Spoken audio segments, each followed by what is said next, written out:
नयाँ वर्षमा के गर्ने सबैले लागेको होला नयाँ वर्ष कसरी उज्जवल बनाउने व्यापार व्यवसाय कसरी बढाउने विद्यार्थी जीवनमा ज्ञानहरू त्यो कसरी प्राप्त गर्ने अनि घर परिवारमा कसरी शान्ति सुख समृद्धि ल्याउने भन्ने कुराहरू नयाँ वर्षमा चाहिँ यी कुराहरू चाहिँ तपाईले भुलेर पनि नगर्नु होला यदि गर्नुभयो भने तपाईको वर्ष नै असफल हुनेछ अझै संक्रान्तिमा चाहिँ यी कुराहरू चाहिँ कहिले कुनै पनि महिनाको पहिलो दिनमा चाहिँ यस्ता कुराहरू नगर्नु होला सकभर नयाँ वर्ष सुरुवात चाहिँ मांस भक्षण गरेर नगर्नु होला कसैको त्यो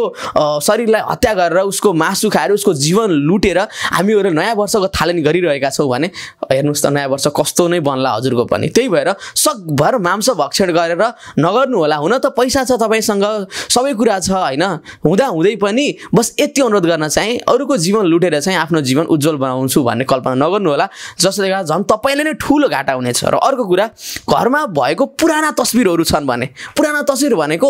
तपाईले पहिलो वर्षको सम्झना दिलाउनेछन् तिनीहरूले दिनेछन् र तपाईको अघिल्लो यो वर्ष पनि नराम्रो गराउनेछन् के 2080 साल पनि राम्रो गराउँदैनन् त्यही भएर पनि पुराना तस्बिरहरू कोठामा छन् भने पनि घरमा छन् भने पनि यस्तै अब हजुरबुवा हजुरआमाहरुको पुरानो तस्बिर भन्न खोजेको होइन त्यो चाहिँ हाम्रो इतिहास हो तर कस्तो कस्तो भने कुनै समग्रका कुराहरू हुन्छन् हैन ती कुराहरू पुराना भएका छन् भने त्यसले गर्दा हजुरलाई पनि असफल गराइरहेको हुन्छ त्यस्ता तस्बिरहरू पनि हटाइदिनुहोस् घरमा र अर्को कुरा 2079 सालमा जुन नराम्रो कुरा भयो नि त्यसमा चाहिँ हजुर शोक चाहिँ नगर्नुहोस् यस्तो भएको थियो